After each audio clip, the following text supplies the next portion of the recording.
Hello दोस्तों, आज हम करेंगे मैथ के महत्वपूर्ण प्रश्नों को हल।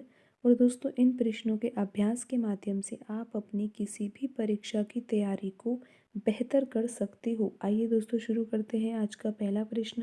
दोस्तों, यहाँ पर प्रश्न में दिया गया है कि किसी वस्तु के विक्रय मूल्य और क्रय मूल्य का जो अंतर है वो 210 रुपये है।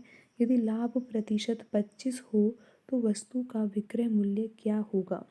तो दोस्तों, यहाँ पर प्रश्न में हमें लाभ प्रतिशत दे रखा है 25%। और दोस्तों, आप इस प्रतिशत को सबसे पहले बदलोगे भिन्न में। तो दोस्तों, भिन्न में बदलने के लिए आपको लिखना होगा 25, क्योंकि 25% को बदल रहे हो आप भिन्न में, तो 25 तो लिखना ही होगा दोस्तों। और प्रतिशत के स्थान पर आपको बट्टे में 100 लिखना होगा।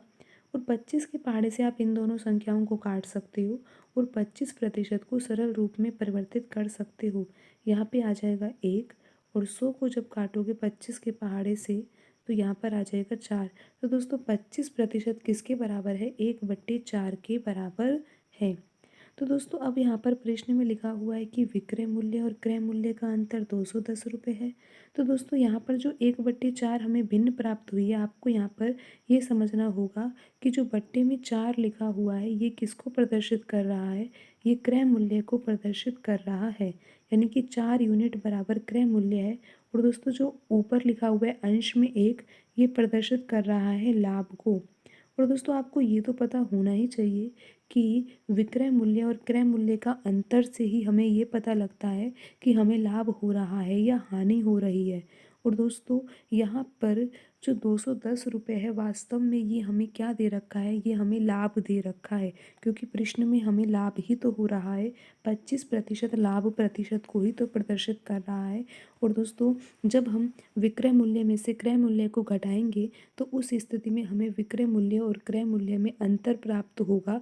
और वही जो अंतर है वो हमें लाभ के बारे में बताएगा कि कितना लाभ हो रहा है। तो दोस्तों, 1 यूनिट भी यहाँ पर लाभ को प्रदर्शित कर रहा है, और प्रश्न में जो 210 रुपये दे रखा है वो भी लाभ को ही प्रदर्शित कर रहा है। तो दोस्तों, आपको लिखना होगा 1 यूनिट बराबर 210 रुपये।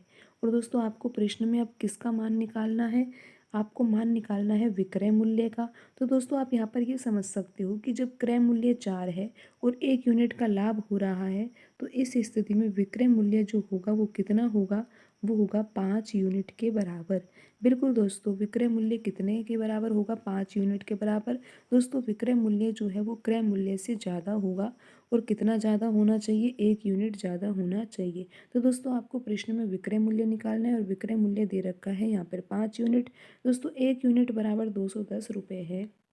दोस्तों, 1 यूनिट बराबर जो है वो 210 रुपये है। और आपको प्रश्न में निकालना है 5 यूनिट का मान। तो आपको क्या करना होगा? आपको करना होगा 210 से 5 का गुणा। बिल्कुल दोस्तों, 1 यूनिट में जब आप 5 का गुणा कर दोगे तो आपका आंसर आ जाएगा। और दोस्तों, आपका आंसर यहाँ पर कितना आएगा? 1050 रुपये। तो दोस्तों, उस वस्तु का जो विक्रय मूल्य है वो कितना होगा? 1050 होगा। और दोस्तों, आप क्रय मूल्य भी निकाल सकते हो। कैसे दोस्तों? आपको पता है कि क्रय मूल्य जो है वो 4 यूनिट के बराबर है, और 1 यूनिट बराबर 210 रुपये है। तो 4 यूनिट बराबर कितना हो जाएगा दोस्तों? 840 रुपये के बराबर हो जाएगा। तो दोस्तों, आपको विक्रय मूल्य निकालना है यहाँ पर, तो आपका आंसर 1050 रुपये होगा। दोस्तों, आज की वीडियो में इतना ही। मिलते हैं अगली वीडियो में। धन्यवाद दोस्तों।